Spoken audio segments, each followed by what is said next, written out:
காட்டுல ஒரு சின்ன பெண் குயில் இருந்துதான். அதோட பேரு மில்கி. அதுக்கு நடக்கவே தெரியாதான். அது கொஞ்சம் கொஞ்சமா நடக்க அப்பதான் டே பண்ணிட்டு இருந்துதான்.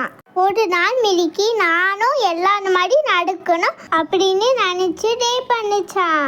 அது நடக்க ஆரம்பிச்சோனே வலிக்கு கீழே விழுந்துச்சான். மில்கி நினைச்சுச்சா என்னால இன்னும் நடக்கவே முடியாதுன்னு நினைச்சுச்சான். அப்போ அவங்க அம்மா சொன்னாங்களா, நீ வலிக்கு விழுந்தாலும் தொடர்ந்து முயற்சி பண்ணாலும் நம்மளால முடியும் அப்படின்னு அவங்க அம்மா சொன்னாங்களா. மில்கியும் அவங்க அம்மா சொன்னனால திரும்பவும் டே பண்ணிச்சான். திரும்பவும் வலிக்கு விழுந்தா. ஆனா கொஞ்சம் கொஞ்சமா கத்துக்க ஆரம்பிச்சிருச்சான். கொஞ்ச நேரத்தையே வேகமா ஓடியும் கத்துக்குச்சான். அது சந்தோஷத்துல நான் நடந்துட்டும் குடிச்சுதான் நல்லா டான்ஸ் ஆடிட்டே போச்சான். இந்த கதையோட நீதி என்னன்னா, விழுந்தாலும் விடாம முயற்சி பண்ணாதான் நம்மளுக்கு வெற்றி கிடைக்கும். ஒரு அழகான காட்டுல ஒரு ஆமையும் ஒரு முயலும் வாழ்ந்து வந்தாங்களா. அவங்க 2 பேரும் ரொம்ப க்ளோஸ் ஃப்ரெண்ட்ஸா.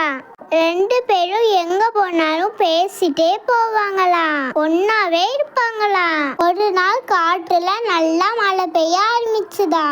ஆமைக்கு நல்லா நீந்தவே தெரியுமா, ஆனா முயலுக்கு நீச்சல் தெரியாதா. அதிகமா வெள்ளம் வரனால முயல் ரொம்பவே பயந்துருச்சான். எங்க போன்னு தெரியாம அங்க இங்கேயும் ஓடுனுச்சான். தூரத்துல இருந்து ஆமை பார்த்துட்டே இருந்துச்சான். அப்ப ஆமைக்கு ஒரு நல்ல ஐடியா வந்துச்சான். நீ ஏன் முதிரில ஏறிக்கோ, நானையும் பாதுகாப்பான இடத்துக்கு நானையும் கூட்டிட்டு போன அப்படின்னு சொன்னிச்சான். கொஞ்ச நேரத்தை அவங்க நின்ன இடத்துலயே தண்ணி வந்துச்சான். முயல் தண்ணியில அடிச்சிட்டு போற மாதிரி இருந்துதா. உடனே ஆமை முயல அது முதிரில ஏத்திக்கிச்சான். அப்படியே தண்ணியில நீச்சல் அடிச்சுட்டே போனுச்சான். ஒரு பாதுகாப்ப இடத்துக்கு 2 பேரும் போயிட்டாங்களா. அப்போ முயல் சொன்னிச்சான், நீ இல்லைன்னா நான் இப்போ உயிரோடவே இருந்துக்க மாட்டேன் அப்படி சொன்னிச்சான். ரொம்பவே நன்றியும் சொன்னிச்சான். அப்ப ஆமை சொன்னிச்சான், நீ ஏன் ஃப்ரெண்டு, நான் தானே காப்பாத்தேன், வேற யாரு காப்பாத்துவா அப்படி சொன்னிச்சான். இந்த கதையோட நீதி என்னன்னா, ஆபத்துல காப்பாத்துவேன்னா நல்லா நம்ப. அழகான காட்டுல ஒரு கரடி இருந்துதான். அதோட பேரு கொக்கோ. கொக்கோவுக்கு சாப்பிட ரொம்ப பிடிக்குமா. அவனுக்கு தேன் சாப்பிட ரொம்ப பிடிக்குமா. நல்லா ரசிச்சு என்ஜாய் பண்ணி சாப்பிடுவானா. ஒரு நாள் காட்டுல கொக்கோ நடந்து போயிட்டு இருந்ததா. அப்போ மரத்துல தேன் கூட இருந்ததா பார்த்துச்சான். அப்போ கொக்கோ வாவ் ஏதோ தேன் இருக்கு அப்படி சொல்லிட்டு உடனே தேன் எடுக்க கைய வச்சானா. அதுல இருக்க தேனீதான் கொக்கோவை கடிச்சிட்டாங்களா. கொக்கோ ஓடி போயிட்டானா. கொக்கோ மரத்து கீழே உட்காந்து நல்லா யோசிச்சானா. அவன் ஒரு சூப்பர் பேண்ட் போட்டானா. உடனே காஞ்ச இலையில ஒன்னா எடுத்தானா. அது கூட காஞ்ச குடியும் எடுத்து போட்டானா. எல்லாத்தையும் சேர்த்து ஒன்னா நெருப்பு போட்டானா. அந்த நெருப்பு புகையால தேனீக்கள் எல்லாமே படிந்து ஓடி போயிட்டாங்களா. அப்போ கொக்கு மெதுவா போயிட்டு அந்த தேன் எடுத்து சாப்பிட்டானா. நல்லா வயிறு நிறைய வரைக்கும் சாப்பிட்டானா. இந்த கதையோட நீதி என்னன்னா, அவசரம் படாம புத்திசாலித்தனமா யோசிச்சா எல்லா பத்தியும் ஈஸியா சரி செய்யலாம். ஒரு அழகான கிராமத்துல ஒரு பசு மாடும் ஒரு எறும்பு மாடும் இருந்தாங்களா. ஒருத்த பேரு லூலு, இன்னொருத்தி பேரு கருப்பி. 2 பேரும் ரொம்ப க்ளோஸ் ஃப்ரெண்ட்ஸா. அப்போ 2 பேரும் ஒன்னாவே இருப்பாங்களா. நல்லா மடத்து கடையில உட்காந்துட்டு நல்லா கதை பேசிட்டு தூங்கிடுவாங்களா. சரியான 2 பேரும் சோம்பேறி. அவனுக்கு எந்திரிச்சு போய் இடம் சாப்பிட அவனுக்கு பிடிக்கவே பிடிக்காதா. ஒரு நாள் இப்படி தூங்கிட்டு இருக்கும் போது பறவைங்களா வந்து சத்தம் போட்டுனால எந்திரிச்சிட்டாங்களா. அப்போ ஒரு பறவை சுறுசுறுப்பா படுக்கிற பார்த்துட்டு, நீ ஏன் எப்ப பார்த்தாலும் படுந்துட்டே இருக்க, உனக்கு போர் அடிக்கவே இல்லையா அப்படி கேட்டாங்களா. அதுக்கான பறவை சிரிச்சுட்டே சொன்னிச்சா, நான் பறந்து போய் சாப்பிட்டாதானே எனக்கு எடை கிடைக்கும், நான் உடையறது இருந்தா எனக்கு எப்படி எடை கிடைக்கும் அப்படின்னு பறவை சொல்லிட்டு போயிருச்சான். லூலுவும் கருப்பியும் ரொம்ப யோசிக்க ஆரம்பிச்சாங்களா.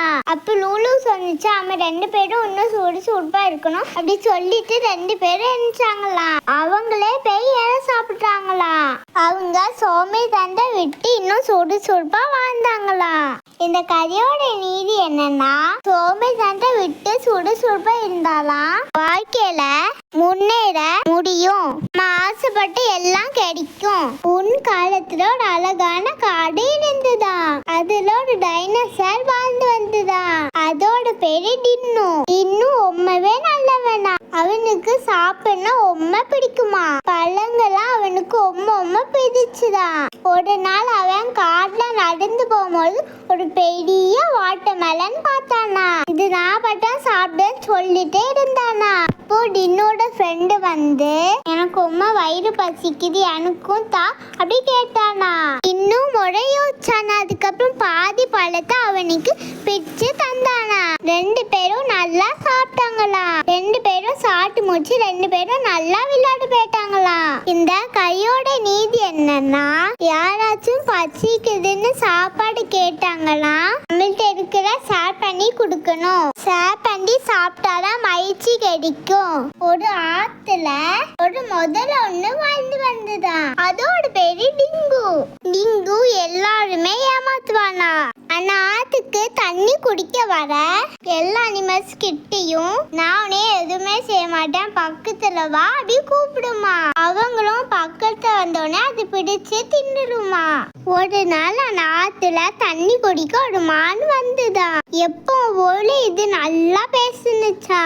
ஆனா அந்த மானுக்கு டிங்கு போய் பேசுறா தெரிஞ்சிருச்சான். டிங்கு பக்கத்துல வர முன்னாடியே மானு தப்பிச்சு ஓடி போயிடுச்சான். மானு எல்லா அனிமல்ஸ்க்கும் போய் டிங்குவை பத்தி எல்லா உண்மையும் சொல்லிடுச்சான். எந்த அனிமல்ஸுமே ஆத்துக்கு தண்ணி குடிக்க போவே இல்லையா. அதனால டிங்குக்கு சாப்பாடு கிடைக்கவே இல்லையா.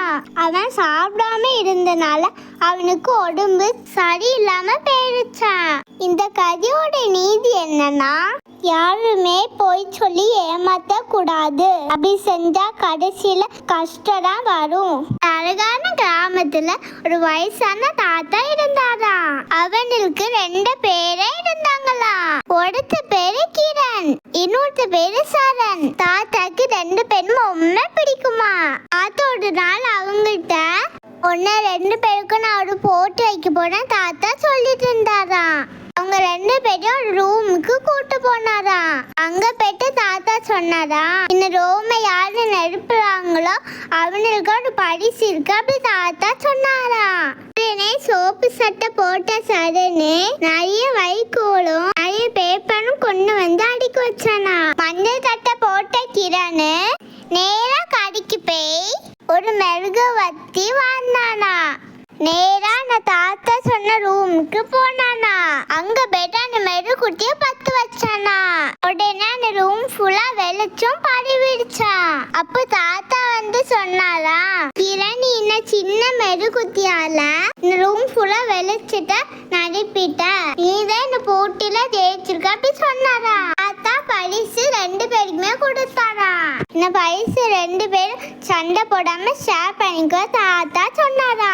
இந்த கதையோட நீதி என்னன்னா, நம்மள்கிட்ட சரியான யோசனை இருந்தால் சின்ன முயற்சியிலேயே வெற்றி பெறலாம். இந்த கதை உனக்கு பிடிச்சிருந்தா லைக் பண்ணுங்க, ஷேர் பண்ணுங்க, கமெண்ட் பண்ணுங்க. இன்னொரு சந்திக்கிறேன். பாய்.